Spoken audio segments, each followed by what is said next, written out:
Hey, Sens fans, welcome to today's special episode of the Senstennial Podcast. And we're happy to be joined by Alex Adams from Sportsnet. He writes about the Ottawa Senators, as I'm sure many of you know by now, seeing his work online. Alex, how are you doing this afternoon? No, thanks so much for having me on, Matt. I really appreciate it. It's been I thought in November, I was like, oh, here we go again, but they've really righted the ship. And I mean, depends on where you look, but I think the chances they make the playoffs are pretty settled. You never know, but I think they're going to make the playoffs. And thanks again for having me on. It's always fun to talk Sens with you. Yeah, no worries. And I didn't even ask you about that yet. That just shows how much the Sens are on your mind. I know we're doing a Sens podcast, but right to it. I respect it. Yeah. But I was going to go back 1 week ago today. It's NHL Trade Deadline Day. And partway through the day, all of a sudden, reports start coming out that Josh Norris and Jacob Bernard Docker are headed to Buffalo and that Dylan Cozens was part of the return. So, what were your thoughts when that was going down and all of a sudden people were freaking out on social media about it? Well, I still remember it. I mean, I was gonna say like it was yesterday, but it was a week ago, so it's kind of not the Close enough. greatest. Yeah, close enough. But I was in for people that aren't as familiar with the CTC. There's a little media room around Gate 3, and because there was a concert that night, the players were practicing at the Bell Sensplex. So it's funny when you have the picture of it, but it looks like kids going to like the local rink with like their bags and all their gear and stuff, and they get in their car and they drive just over to the Bell Sensplex.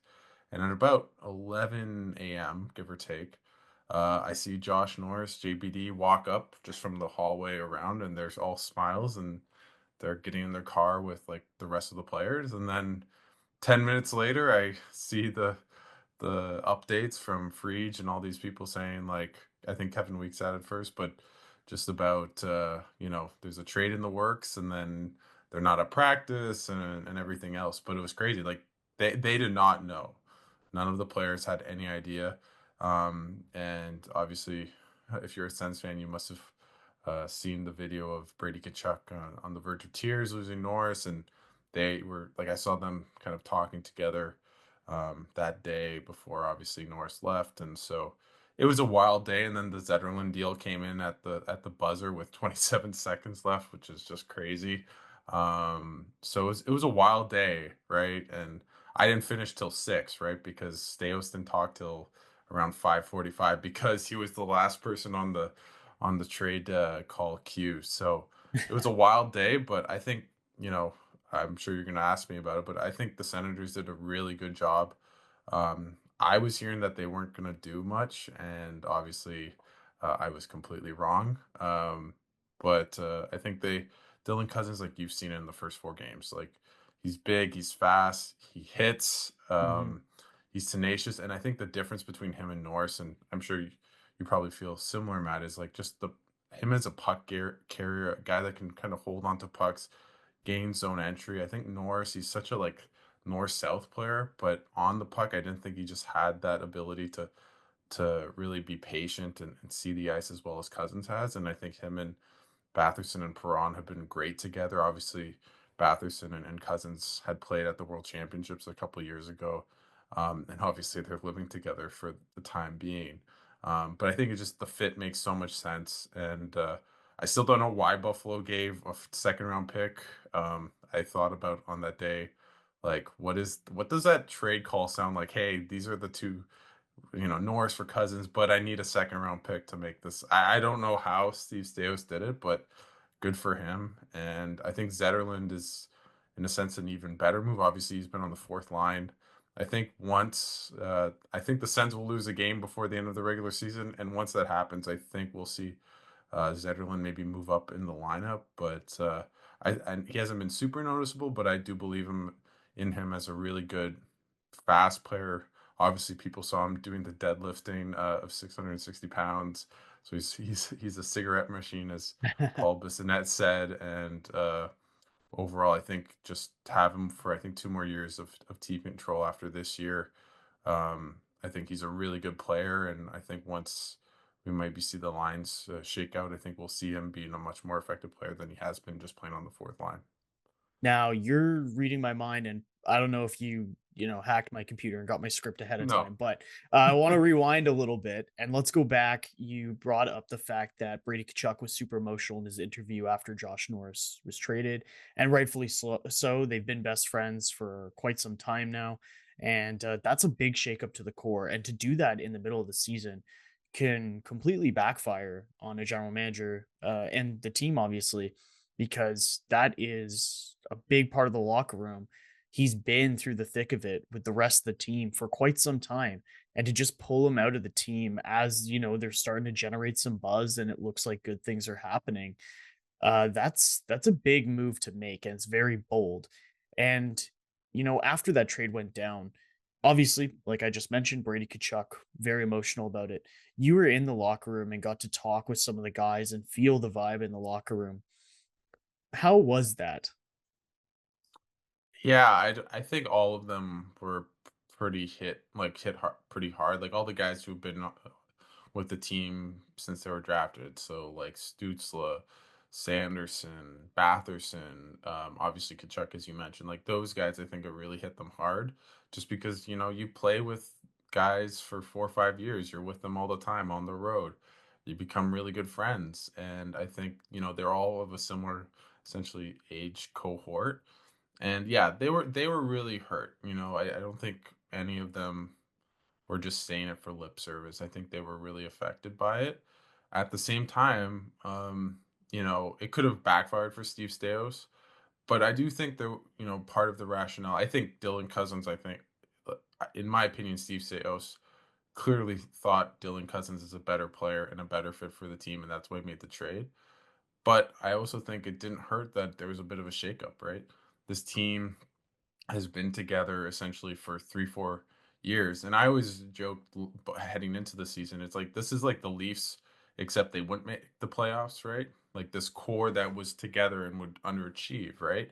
And to Norris's credit, I think he had played pretty well this season, not great but not bad either. And the core had obviously put themselves in a position to make the playoffs, but I think they hadn't done enough to kind of prove Steve Stais wrong in terms of needing to add a boost, make a change. And I think the guys will get over it, right? Like when people are like, "Oh, Brady Kachuk's gonna want to leave because they traded his best friend." Like, if the team wins, it's not gonna matter, and they've won four straight, and Cousins has a point in each of the 4 games. So I think it hurts for sure, but do I think it's going to make a lasting impact on the team? If anything, it might be a good thing. Give guys kind of feel like, oh, I could get traded, right? Like I need to really step up, like not feeling comfortable, which I really think last year that team felt comfortable. I'm going to get my cookies, I'm going to get my points, I'm going to score. And I think now there's a bit of a sense of like, it's all about winning. And like, we can't just sit idle and think that we're going to win just because we put up a bunch of stats and everything. So I think it's been good for the group. And obviously, they've been winning. So that doesn't hurt either. And last year at this time, the Sens were 18 points out of a playoff spot.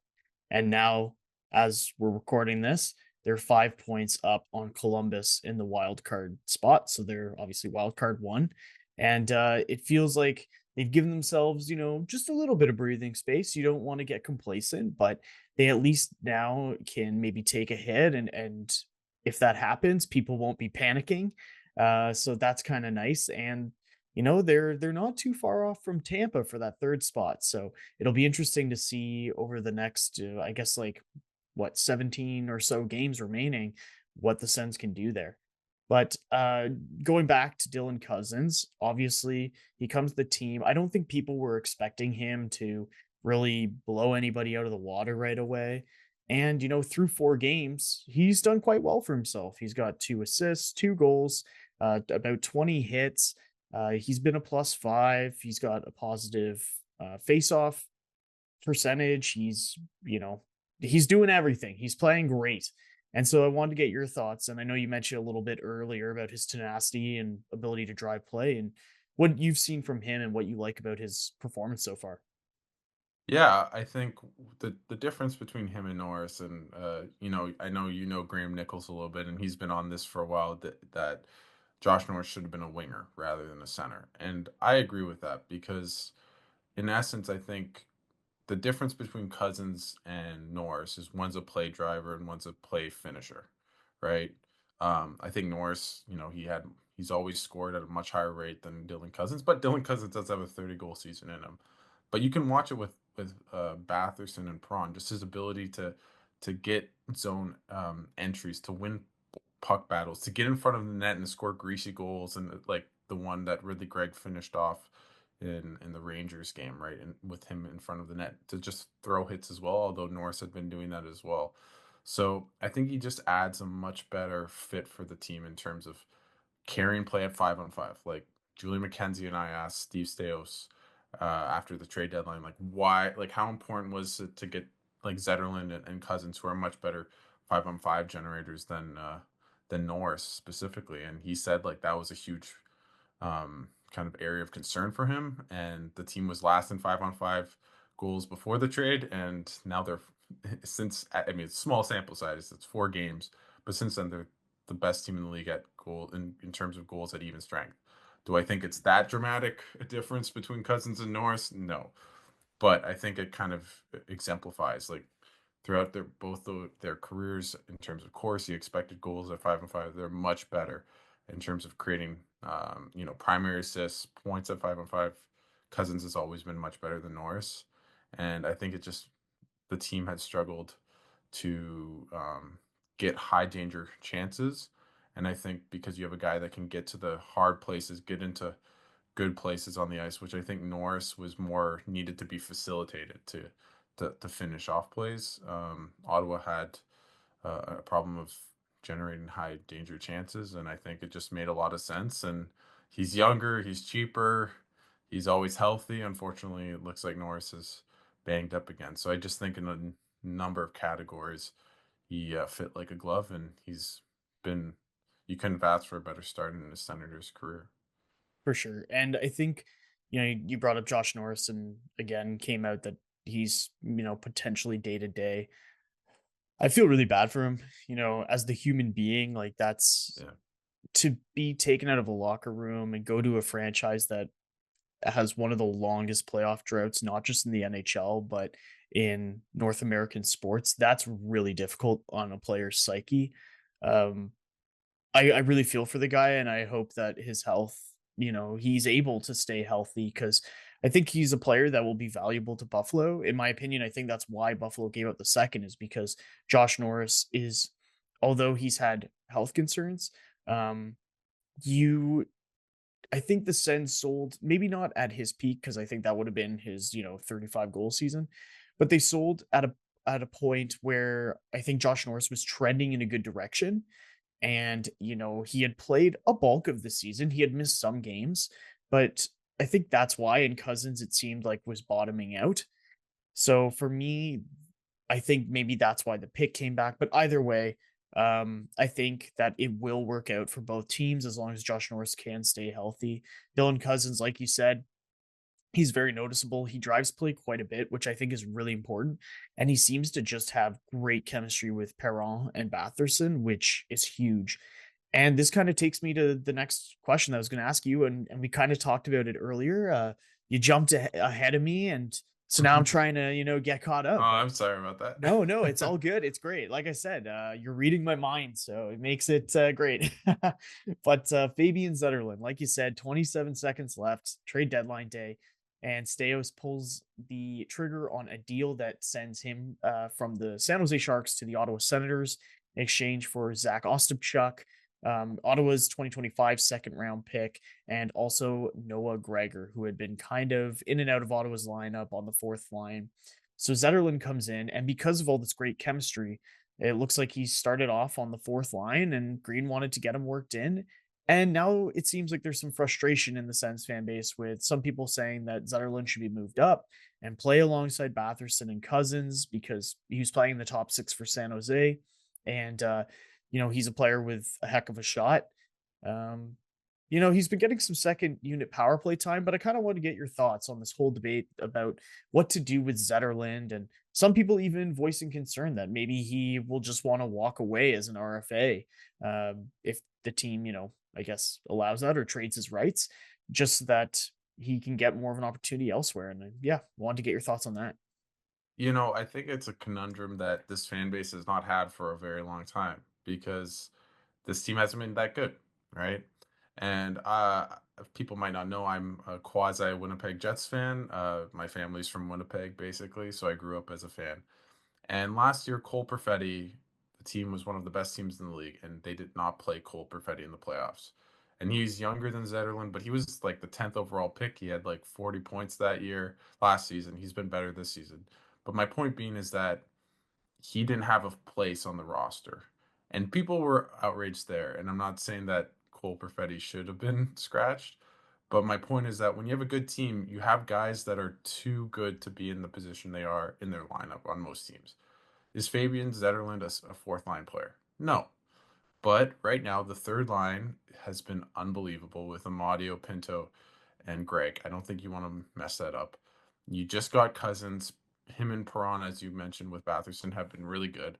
And I think maybe the Giroux, Stützle, and Kachuk line hasn't been great, but it hasn't been bad either. And so it's like, where do you put them, right? And I think until they lose, as I mentioned earlier, I don't think we see a change. I do expect Kachuk to play Saturday, but I also wouldn't be surprised if he didn't play. And that would be the perfect time to bring him up. Not that it'd be good for the team, but I just mean you're going to have injuries throughout the season, and I'm not too worried about that. I mean, it sounded like he left San Jose because of a contract dispute to some degree. That might worry fans a little bit, but at the same time, the team has RFA rights. Maybe someone tries to put in an offer sheet, but I think the Sens likely would match unless it's like huge.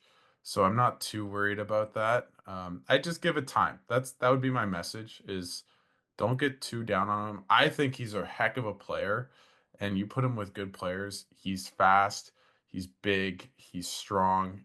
He can shoot too, which this team, as I mentioned, had really struggled to do and score earlier this season. So I think he was a perfect fit. I was like, this is an Ottawa Senator. This is exactly what the team needed was pace and ability to score, and some physicality doesn't hurt as well. So I'm not too worried if this is the case in, let's say, 2 weeks, 3 weeks from now, and he has 0 points in 10 games and he's on the fourth line and he seems to be upset, maybe. But I would just give it a little bit of time and see where we are. And there's going to be injuries, right? And let's say Ridley Gregg goes down, I probably should stop naming players just not to jinx Yeah, it. But I was gonna if say. someone if someone gets hurt, right, in the top nine, you automatically have a really serviceable player to go up there. So I think that's the problem of a good team is you have too many good players and you got to figure it out. So right now, I'd just be like, wait, hold back. This is a good problem to have, not a bad problem. And wait if I was a Sens fan. Yeah, and Sens fans got to be happy right now. Sens have been killing it. They've been red hot in March. They haven't lost a single game in regulation. Knock on wood. I don't really have wood near me, but I knock have on some. I'll desk. do it for you. Yeah. Thank you. And yeah, what do you think is the reasoning behind this group just clicking at the right time? Because there's been some stretches where the Sens have been losing a handful of games in a row and then winning. But right now they're winning at the right time. So what do you think it is that's just helping them click and put in the performances they're putting in right now? I think obviously whenever you're on a winning streak, I'm not going to be a hot take specialist. I'm going to be as rational as I can. But I think obviously there's some luck, but they've been coming back in games. And I think that's the one thing that this team has shown that in the past it would falter in the big moments. It didn't have that kind of spirit of coming back in games. And they came back in four straight games to get points, won three of them. Obviously, people remember the Brady Kachuk overtime winner against New York as well.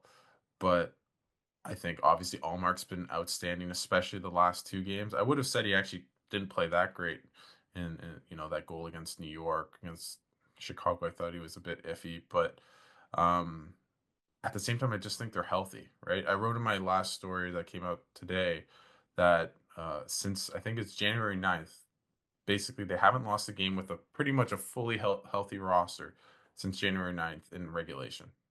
So basically, they had Norris out, they had Pinto out, right? Sanderson and Shabbat missed a couple games, and every time they were healthy, they would win. So I think some of it is just you have all your guns. You're getting a bit lucky too, winning a bunch in overtime. That doesn't hurt. Guys are clicking. Cozens has been a revelation as well. But I think overall they're playing to the way they had been playing before all the injuries had hit. And they had lost those games in Florida and Tampa. And then obviously Norris and Pinto went down and then they kind of fell apart. So I think there's a multitude of factors, but in my opinion, if I'm a Sens fan, what I'm really excited about is like when we're pretty healthy, they're a pretty good team. Like I think if they had better injury luck, they could be pushing for winning the division. I don't think that's a too hot take. I think that'd be if like the team was really healthy, Yeah. which isn't always the case in hockey. You're never really fully healthy, but I do think there's another scenario where this team isn't just solidly in a wild card position, but is pushing Florida, the Leafs, for a higher position. Look at all the games they like fell apart in the third period earlier in the season, right? So, um, and obviously Allmark has been ridiculous the last two games, and Forsberg's been good too. And uh, the last one I would say is just Jake Sanderson, right? Just the way he's improved his offensive game. Like he told me how he fell out of love with the game in November and December. I think some of that is tied to who he was playing with. At the same time, he has taken huge strides. Like that play where he set up Pinto against Washington. Like I have never seen Jake Sanderson do that in his first 2 years in the NHL. He almost went through. Was it against? I forget who it was against. The one I think it was New York when he went on the power play. He just literally slivered through the whole defense Yes. and got the breakaway and missed. I was like, holy, like who is this? Is this Eric Carlson? What the Yeah. heck? So I think his progression to being, in my opinion, of late, a top five ish defenseman in the world at 22, that doesn't hurt too. And obviously, Timmy's been consistent. Brady's been awesome. So you have everything you need to be a really good team. And I think it's coming together for the Senators just at the right time. And this leads me perfectly into my next question, which I was going to talk to you about. It's not just the team that's playing well. The fans behind them, I think, are really coming alive. Last couple games I've been to at the CTC, the atmosphere has been Oh, completely different.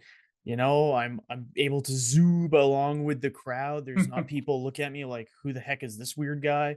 You know, um, there's a lot of go Sens goes. There's a lot of just cheering, standing ovations. You can tell people are fired up. And other, media outlets and podcasts and whatnot have been talking about the buzz that's going on in the city lately. And the Sens are pushing for a playoff spot for the first time since 2017. And please, I need this.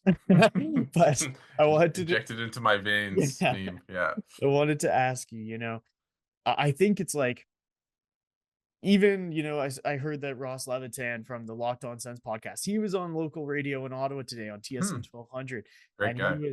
he was pumped up, talking about, Linus Allmark's big save against Boston, which I'm sure everyone Oh. in the city who's a hockey fan has replayed that numerous times to be like, how the heck did he do that? All that to say, do you feel this buzz when you're at the Canadian Tire Center? You're in the locker room, you're talking with other media from, different networks that you chit chat with on a day-to-day basis. Mhm. How is that buzz kind of reverberating in the halls of the Canadian Tire Center? Everyone has a pep in their step. Like like I think about it. Like I've only been covering this team for 2 years. Like the difference between this time last year and now, like a year ago later, it's like day and night. And I think the exciting thing too, like for Sens fans, like you go in the locker room and you talk to guys and you're just like, hey, like how like Drake Batherson, for example. He's like, this is awesome. Like the fans are here. It's a Monday night and people are sold out. Like this is awesome.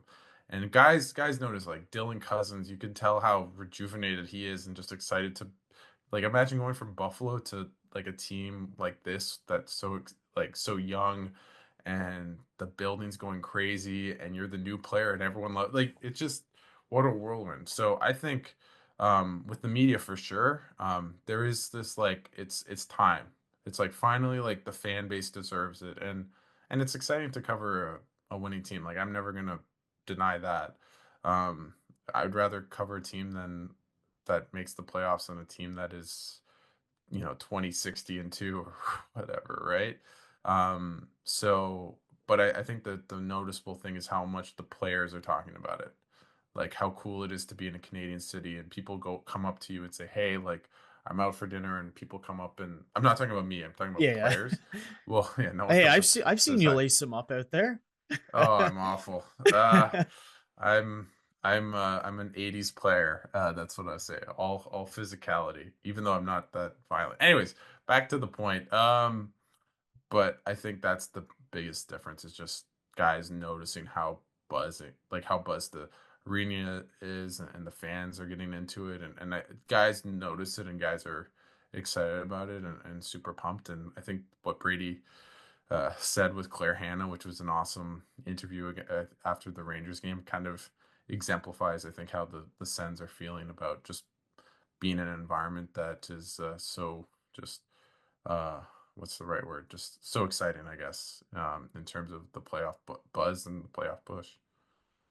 Now, lastly, I wanted to ask you. You talked about just a little while ago the Sens, if they'd been healthy, competing for a higher spot in the Atlantic than where they are right now. When it comes to the playoffs, Ottawa's got potential matchups depending on where they finish. Right now, it would be against the Florida Panthers, but it's possible it could be against the Leafs or potentially even Tampa if something crazy happened, or they could fall back in the wild card race and maybe face the Washington Capitals. So obviously all good teams, all would be tough competitors in the playoffs, but how do you see this Ottawa Senators team that's kind of on a bit of resurgence matching up against any of those clubs that obviously have for the most part a lot more recent playoff experience than Ottawa does? My opinion of this team has been, I think they're a better playoff team than they are a regular season team. Like you have Brady Kachuk, you have Ridley Gregg. Like this team isn't super fast, right? But they're now becoming pretty big and pretty physical, especially like who wants to play Brady Kachuk in the playoffs? Like nobody. Like and so I think they're built more for the playoffs in terms of cycling, less in the rush. They're a really good defensive team. Like if you look at their metrics, it's not just goaltending. I think if anything, the goaltending does match the defense outside of maybe that Linus Allmark save, which yeah, not good defensive play there. But I think they're a really good playoff team. I think they're going to be a really hard out. I don't see them getting throttled by anyone. I do think, you talked about the teams they could play against in terms of Washington, Toronto, and Florida. In my opinion, I think they should. I think I don't know if favorite's the right word, but I think they could very realistically beat the Leafs or Washington. I think it's a toss up or toss 'em series. I think against Florida, even with the injuries, I just think that's the best team probably in the East and would be really tough. I still think there's a possibility they could beat Florida. It's the playoffs. Bobrovsky doesn't play as well. Allmark's amazing. Florida, people remember they've been to back Stanley Cup finals. They're going to be banged up. They're already banged up. I see a pathway for the Sens to beat them, but I do think that's the best team that they would have to play against, and I think it'd be really hard for them. But I don't think it'd be an easy series. Like I don't think it'd be 4 or 5 games. I think it's probably going six, and maybe Florida just outlasts them. So I think if they played Washington, I'd probably like the Senators more. If you look at the underlying metrics, Washington's shooting at like the highest shooting percentage of all time. Some of that's Ovi, so I'm not saying none of it is real, but I don't think they're that good of a team. And the Leafs got Scott Lawn, who isn't that. I'm not that high on that pick. I think Brandon Carlo's good, but Matthews is banged up. Marner might be leaving, and he's never been good in the playoffs. The Sens always seem to beat the Leafs. So, in my opinion, they're really in a good place if they can. Weirdly, if they don't play Florida, I think they should feel like they can easily make the second round. And then once you make the second round, Could they beat Carolina? Could they beat New Jersey? I think so. Um, I think in a weird world, you probably want to play Washington, and I could see them making the conference finals much better than the other way, and I think that's possible. Is it the likeliest outcome? No, I'm not. I'm not going to be drinking the Kool-Aid, but I do think it's not just going to be get into the playoffs and hope for the best, losing 4 or 5 games. I think they're going to be a really hard out, and everything that I've seen from this team is that they're going to be they have a realistic chance not just to be a hard out, but to win a round or two. Awesome. Well, you've got me fired up. I'm ready to go. So, no, definitely excited to see how things unfold down the stretch. Um, yeah, I don't know. I haven't been this excited about Sens hockey in quite some time, so it feels really nice. And thank you for joining me, getting to share in this Of course, excitement. It's of nice. course. I'm glad that, get to hear your insights as someone who gets to be closer to the team Hmm. on a day to day. I'm glad the players are feeling it too, because I know the fans want that. All the Hallmark chants, the Brady chants, he was fired up after the game against the Rangers. It's really cool to see, like you said, how the players are feeling it too. And they know how important this is also for their reputations of getting over the hump. So yeah, it's all very exciting. So I just wanted to thank you for Yeah, joining no, me. And yeah. I don't. The one thing I would also say, if I could, is I think this team's future is really bright. Like I've been thinking about, like, if they make it in, you have Stutzla making 8 million, Sanderson making 8 million, Brady has 3 more years. Like they're all in very reasonable contracts. And Allmark, he'll be making 8 million or 8.25, but it's not crazy, and it's only for 4 years. Like there's a really good pathway where in 2 3 years, I think this team can be competing for a Stanley Cup. I know it sounds crazy, but it's not. I don't think it's that unrealistic. You have the stud defenseman, you have the star winger and star center, you have the elite goaltender, you have really good players. Like Pinto as your third line center is one of the best third line centers in the league. He's going to be here for at least another year, and he's going to still be an RFA, right? So I think they have all the makings of being a team that can be, probably not next year, but maybe the year after that, where you think, okay, they can they can potentially push for a Stanley Cup. Like they're going to be a cup contender. So I honestly want Sens fans to almost like open the horizons. Like it's time to like take off the Melnick blinders and believe again, you know? So I just wanted to say that because I think it's, I think I wrote this maybe a month ago when the playoffs were kind of looking like real. Mhm. And I said like, I don't know if people are familiar with this, but when the Raptors made the playoffs for the first time in a long time, Masai Ujiri said like "F Brooklyn" and said "believe," and then when he got Kawhi, he's like, for the longest time, the Raptors would lose in the playoffs and they'd always be the underdog, and he basically said like, no, we like believe in Toronto, like we can win.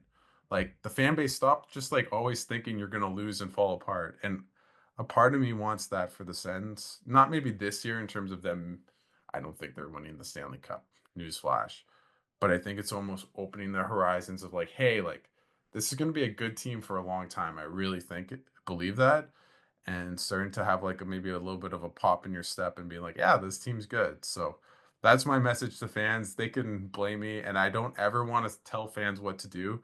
I'm just trying to say like you can be happy. That just let yourself be happy. So enjoy it, soak it in, and the fan base deserves it more than anyone else. So that's my end of my monologue there. Hey, I Yeah. love it.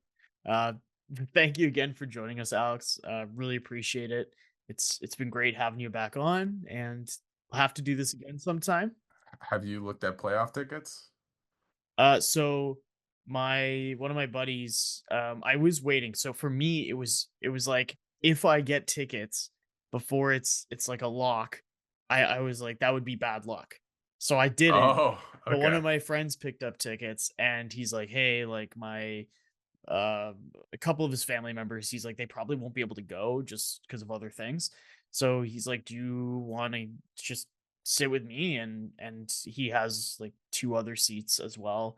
So I'm like, hell yeah, like It That's it awesome. saves me from having to get a couple tickets and then being like, "Oh my god, which friend do I go to?" Being like, "Who wants the ticket?" You know? Yeah. The Yeah. golden ticket. So Yeah. yeah, so I'm gonna go with Buddy. That takes the pressure off me, and now I feel like it's not bad luck because I didn't buy them, you know? There you go. I'm buying There them you off go. a friend, You're more going with them. superstitious than the players. That's it, I Matt. know. It's, yeah, it's I mean, we'll see.